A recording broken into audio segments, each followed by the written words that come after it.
Hello there and welcome back to another video. In this video we are going to go over every dungeon mount that can drop from our beloved dungeons. This will include some hard modes and some secret mounts, but not mounts from completing all the achievements. Let's begin with Classic. One mount in total, and it is the Baron Rivender's Death Charger, and it drops from the last boss Baron Rivender in Stratholme in Eastern Plaguelands. You want to use the side entrance that is located on the map, not the main one, and kill the bosses in front of the 3 ziggurats. You want to go inside and kill the cultists, and this will open up the gate towards the last boss. You want to kill the boss and you just might get the mount. Going over to TBC, we have a total of 2 mounts. The first one will be the Ravenlord mount that drops from Setek Halls into Rokar. All you gotta do is set the dungeon difficulty to Heroic and kill the second boss Anzu for a chance at the mount. You cannot do this on normal because the boss doesn't appear normal, and if by any chance you're trying to do this on Wrath Classic, you have to have a druid or a druid friend that can summon the boss for you. Second mount will be the Swift White Hawkstrider mount that drops from Magistus Terrace. To get to the terrace, you have to take the portal from Shatra City to the Isle of Quell Danas. You want to set it to Heroic and reach the last boss Keltas. Now, side note, do not kill the last trashback in front of the boss because this will trigger a monologue from the boss. Just avoid them and quickly dispose of him. Heading towards the chilly continent of Northrend, we again have 2 mounts. First one will be the Bronze Drake from Culling of Stratholme Heroic in the Caverns of Time. If you have never done this before, you will need to do a bit of roleplay before the encounters start.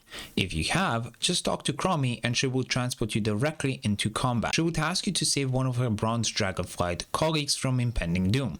Either way, you have a timer of 25 minutes to save him. Kill the first 3 bosses and then ditch Artus completely once he opens the secret door. You want to reach Market Row and go towards the left. There you will find the bonus boss. Kill him and the mount is yours because it drops 100%. The Blue Proto Drake drops from the 3rd boss in Utgard Pinnacle Heroic in Hallgrim Fjord. You want to avoid as much of the trash mobs as you can, and you can skip the first 2 bosses and go directly to Skadi. Go to the back of the room, kill 3 harpooners, shoot down his drake, and then kill Skadi once he drops down and you just might get the mount. Going back to the old continents and going into Kata, we have a total of 5 mounts. The first 2 are easily farmable but not easy to get due to their dismal drop chances. Stonecore in Deep Home gives you the Vitreous Stone Drake. You can do this on either Heroic once per day or farm it on normal till instance lockout. Once inside, reach the second boss Slabhide, kill him, and then take the portal back towards the entrance to reset it if you haven't gotten the mount. Drake of the Northwind drops from the Vortex Pinnacle in Odum. Same principle applied, normal or heroic as you wish. Kill the second boss Alterius and then jump off the ledge. This will spawn you back at the entrance for a faster reset. Zul'Gurub Mounts, located in Northrend Strangleton, set to heroic, pretty straightforward. Go inside and kill Mandakir for the Armored Razashi Raptor and kill Nara for the Swift Zulian Panther. Zul'Aman has a secret mount, the Amani Battle Bear. Located in the Ghostlands, you want to set it to heroic, talk to Vol'jin, ring the gong to open up the gates, and then kill the first 4 bosses. The order in which you do this doesn't matter, just as you end up at Halazi and beat the timer.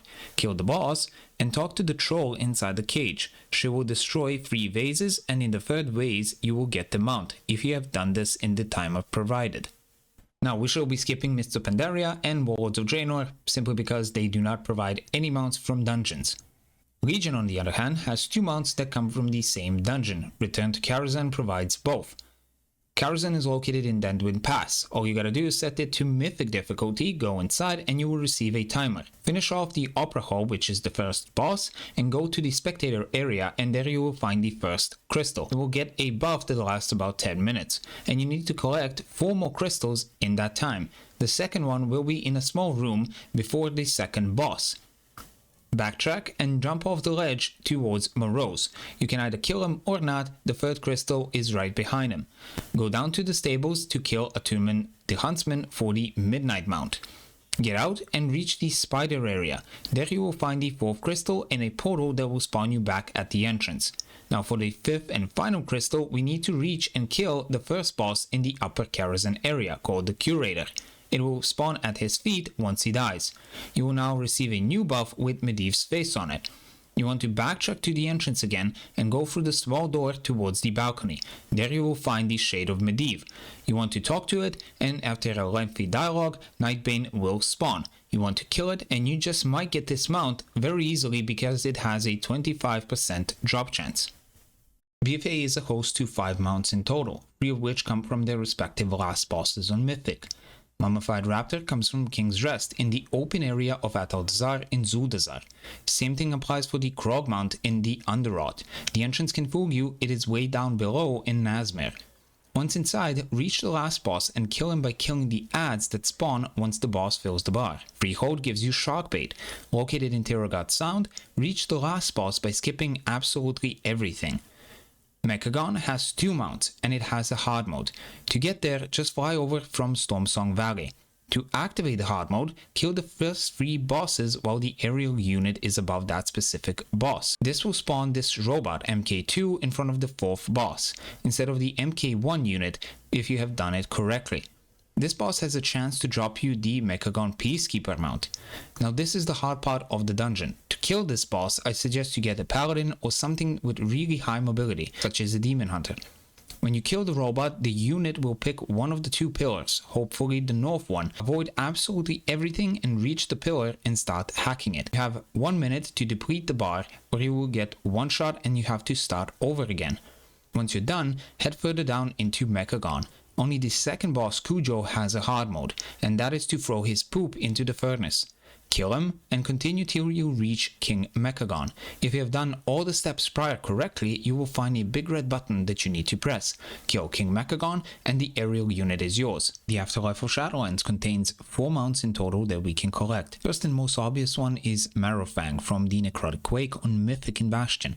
Just kill the last boss. Second one is a bit of a secret 100% drop chance mount from Plaguefall in Maldraxxus, the Slime Serpent. You want to kill all the bosses, and when you kill Stradama, backtrack up the stairs, take the transport pad on the right and it will take you back to the surface. On the left side you will find a curious Slime Serpent. All you have to do is pet it. Going over to Tazavesh, we have 2 mounts. One that comes from hard mode achievement and one is a drop from Solia. Tazavesh is in the middle of nowhere. Only way to get there is to use the taxi.